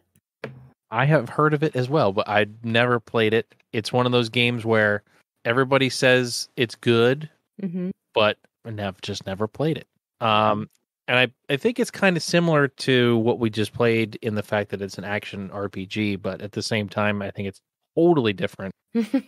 So this should be interesting. I've never delved into it. I think Jonathan will be happy with this. I think he was excited to hear that it was on the list. So cool. If you are listening to this the day this comes out, check out the stream tonight where I'll be playing Vagrant Story on stream. Yeah, I just had to check my Steam list and stuff. It's The Last Remnant that I played, not Vagrant Story. Yeah, Vagrant Story came out in 2000 for the PS. I was like, wait, I think I played some version of this. But no, Last Remnant. All right. So, Mark, before we get out of here, do you want to let everybody know about our family of podcasts? Yeah, so we have our final episode of Stranger Damies dropping next Wednesday. So be sure to check it out. We're on Instagram and Twitter at Stranger Damies. That's where we're going to keep you updated on the campaign. If you guys are interested, you can find it all over there. We might do a Talking to Strangers at different points if I feel we have a situation happen in the game or, something. I'm thinking maybe if we do get, I know I joke around with you guys, but if we do get an actual death of a character, that might be an interesting, conversation to have with everyone. To put up on the feed. But for now, next Wednesday will be the last episode in the feed for there. And we thank everybody that has listened. It'll be about 4 years that we've done this. So thanks for coming along for the ride. On Thursdays, we have They Call This a Movie, our movie podcast. We're on Instagram and Twitter at The Main Damie. TheMainDamie.com is our website where all of our content lives. So be sure to check it out there if you want a one-stop shop for everything we do. It is the perfect location for that. And Jen, what's our stream schedule? Yep. So right now we stream on Twitch 3 days a week. Mondays, as Tom just mentioned, is either going to be our Retro Roulette day, where he plays through our Retro Roulette game that we pick on this podcast, and we give our initial thoughts on it. Or it is usually RPG night or retro night, where he is or was playing through Chrono Trigger. He will beat it, as he says, but we're taking a break because we hit our sub goal. So right now he is being tortured by playing through RE2 Remake. So either of those streams will alternate with the other one, depending on the week. And then Wednesdays is our FPS night, where we all jump on and are currently playing through Halo Infinite. That game does change depending on what we decide to be playing, but I think for the foreseeable future, we'll be doing Infinite. And then Thursdays is Mark's co-op night. Mark and I, as we mentioned before, just beat It Takes Two together. We also just played Poppy Playtime. I think during the holiday season over the next week or two, it's going to kind of be up in the air. We'll let you guys know what we're going to be doing on Thursday, if anything at all, depending on the holidays. But after that, I believe Mark and Tom have something planned. So be sure to check that out. And we'll always try to let you guys know when we're doing something different or changing our schedule, either on our Twitter or in our Discord, if you want to join that as well. Yep. A lot of stuff happening. And as it gets colder and we don't want to go outside, there may be more streams. Who knows? Right. So just keep an eye on Twitter and Discord, and we'll keep you guys up to date. So lastly, before we get out of here, I want to mention that we're an affiliate of Stone Age Gamer. If you have a need for any retro console accessories, whether they be controllers or cables or power supplies, head on over there via the link in the description of this podcast. And every time you use that link to purchase something, it gives us a little kickback and helps us make this podcast and our streams better for you guys. So again, if you're listening to this on the day it comes out, make sure you tune in to the stream this evening at 9 o'clock. I'll be playing Vagrant Story. And for everybody else, I hope you are doing well. I hope you are staying safe. And for Mark and Jenny, I'm Tom, and we will catch you guys in the next one.